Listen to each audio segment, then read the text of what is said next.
भवन निर्माण में लगातार मजदूर और मिस्त्रियों को भारी परेशानी का सामना करना पड़ रहा है।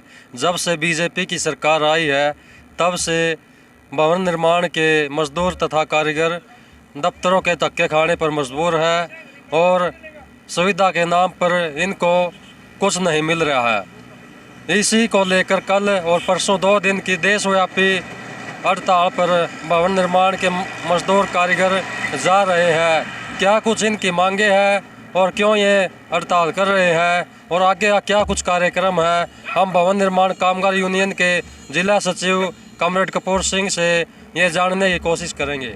हाँ जी, ये कल को ये 2 दिन की हड़ताल पर जा रहे हैं भवन निर्माण के मजदूर, तो क्या मसला है, क्या कुछ परेशानियों का सामना करना पड़ रहा है? आपका और सुनने वालों को सभी को नमस्कार। ऐसा है जी, 2-3 दिसंबर को भारत का निर्माण मजदूर फेडरेशन के आह्वान पर पूरे देश का निर्माण मजदूर हड़ताल पर जा रहा है। असल में हड़ताल करने का कोई मजदूरों को शौक़ नहीं है, मजबूरीवश ये हड़ताल हमने करनी पड़ रही है। क्योंकि वैसे ही जब से बीजेपी सत्ता में आई है मजदूरों को काम के लाले पड़े हुए हैं, लेकिन उसके बावजूद मजबूरीवश हमने ये हड़ताल करनी पड़ रही है। हड़ताल हम क्यों करना चाहते हैं? असल में ऊपर से एक तो महंगाई की मार है, दूसरा जो हमारे जो काम के जो दिन है वो लगातार घट रहे हैं, काम नहीं मिल रहा निर्माण मजदूरों को। खाद्य सामग्री महंगी है, निर्माण की सामग्री महंगी है, जिस कारण से बड़ी दिक्कत का सामना करना पड़ रहा है। और निर्माण मजदूरों को थोड़ी बहुत राहत कहीं से मिल सकती तो वो था 1996 का निर्माण मजदूरों का कानून। 1996 में निर्माण मजदूरों के लिए कानून बना, जिसके तहत निर्माण मजदूरों को कुछ सुविधाएं मिलनी शुरू हुई। लेकिन जब से बीजेपी सत्ता में आई है पिछले 7 साल में लगातार सुविधाओं में अड़ंगा अटका रही है। निर्माण मजदूर मिस्त्रियों का रजिस्ट्रेशन नहीं हो रहा, उनका पंजीकरण करवाने में काफ़ी दिक्कतें हो रही हैं। और जिन लोगों का पंजीकरण है उन्होंने पिछले 2-2, 3-3, 4-4 साल से अलग अलग सुविधाओं के लिए आवेदन कर रखे हैं, लेकिन उनको सुविधाएं नहीं दी जा रही। और सरकार ने भ्रष्टाचार के नाम पे यूनियनों को इस काम से बाहर कर दिया और ऑनलाइन कर दिया पूरे का पूरा सिस्टम। और ऑनलाइन की बदौलत बड़े पैमाने पे भ्रष्टाचार बढ़ा है। भ्रष्टाचार को रोकने के लिए सरकार कह रही है कि हम CPS system, central processing system ले आए हैं, इससे भ्रष्टाचार पर रोक लगेगी। कितनी की रोक लग पाई है?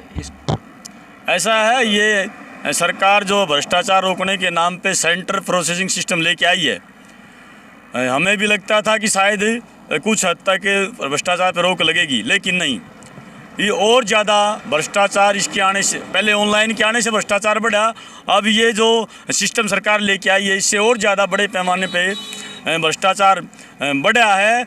अब हालात ये है कि एक आवेदन फॉर्म पे, चाहे वो स्कॉलरशिप का है, कन्यादान का, डेथ बिन या अन्य सुविधाओं का फार्म है, 25-25, 30-30 बार ऑब्जेक्शन, लगातार कॉपी टू कॉपी करके लगातार ऑब्जेक्शन लगाए जा रहे हैं।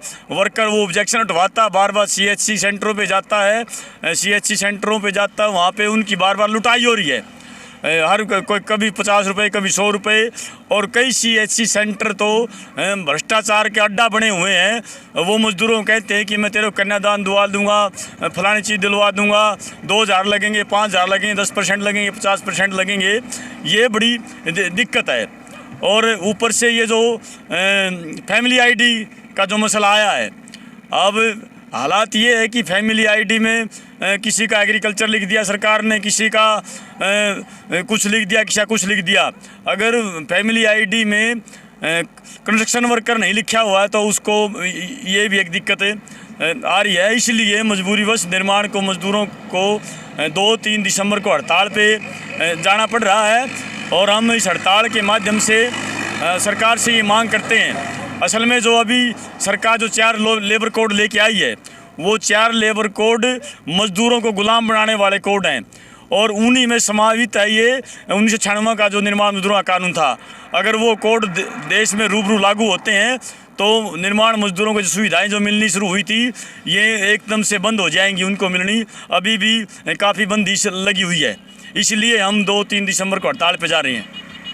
लगातार बयानबाजी आती है हक है हम अंत्योदय उत्थान मेला लगाकर सभी तरह के समस्याओं का समाधान करेंगे।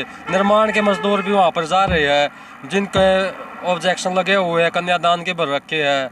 ये आज भी जींद में ये मेला लगा हुआ था, लेकिन अभी तक कोई समाधान होता नजर नहीं आ रहा। क्या कहोगे आप मेले के बारे में?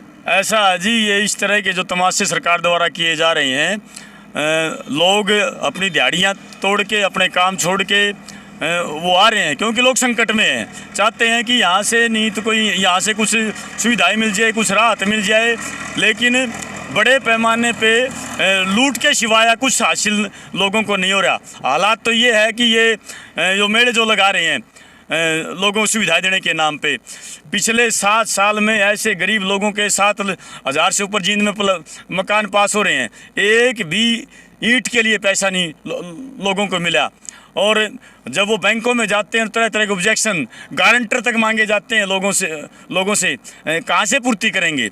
दूसरा कि लोगों की जो आमदनी तो है नहीं, रोज़गार किसके सहारे चलेगा। रोज़गार तो पैसा लोगों के पास होना चाहिए, और पैसा आएगा रोज़गार से। और रोज़गार जो, चाहे वो खेत का रोज़गार है, चाहे वो निर्माण का क्षेत्र में रोज़गार है, चाहे वो इंडस्ट्रियल क्षेत्र में रोज़गार है, वो सभी के सभी एक तरह से ख़त्म किए जा रहे हैं। कच्ची नौकरियां, पक्की नौकरी को ख़त्म किया जा रहा है। तो ये एक ढोंग है। असल में ये जब से बीजेपी आई है, इस तरह के तरह तरह के लुभावने नारे देते रहे हैं। असल में अब तक के ये जितने भी, चाहे वो मेले हैं, चाहे इनका कोई भी सिस्टम है, वो सफेदाती साबित हुए हैं। किसानों के 3 कृषि के कानून रद्द कर दिए संसद के दोनों सदनों में, तो लेबर कोड पर कुछ नहीं कहा प्रधानमंत्री ने। जो लेबर कोड की जो मजदूरों की मांग है वो तो ऐसे ही पड़ी हुई है, तो इसके लिए आगे क्या कार्रवाई करेंगे मजदूर? ऐसा है, हमारी 2-3 दिन की जो हड़ताल है दिसंबर की, हमारी मांग इसमें भी कि ये जो मजदूर विरोधी लेबर कोड है ये सरकार रद्द करे। जिस तरह से पार्लियामेंट में किसानों के कानून रद्द हुए हैं, असल में ये किसान आंदोलन ने देश को एक रास्ता दिखाने का काम किया है। और आने वाले समय में चाहे वो लेबर कोड का रद्द करवाने का सवाल है, चाहे वो रोज़गार का सवाल है, एक बड़ा मुद्दा बनेगा देश के अंदर, और एक किसान आंदोलन से बड़ा आंदोलन देश के अंदर होगा। मैं जो 2-3 दिसंबर की निर्माण मजदूरी जो हड़ताल होने जा रही है, मैं सभी मजदूर, मिस्त्री, कारीगर, दस्तकारों से अपील करना चाहता हूँ कि जहाँ जहाँ भी आप हैं, अपने काम धंधे छोड़ करके, काम धंधे बंद करके 2-3 दिसंबर को पूर्णतः हड़ताल में हम बढ़ चढ़ के हिस्सेदारी करें, ताकि ये सरकार पे एक दबाव बने, हमारे जो कानून हैं उनको बहाल करवाया जा सके और ये सुविधाएं लोगों को समय पे मिले। धन्यवाद जी आपका। तो ये थे भवन निर्माण कामगार यूनियन के जिला सचिव कपूर सिंह। इन्होंने बताया कि कल से निर्माण मजदूरों की देश भर में 2 दिन की हड़ताल होने जा रही है। इस हड़ताल में निर्माण के तमाम तरह के काम करने वाले मजदूर, मिस्त्री, कारीगर हिस्सा लेंगे और सरकार के खिलाफ जमकर हल्ला बोलेंगे। मेरे साथ सचिन कैमरामैन, मैं पवन।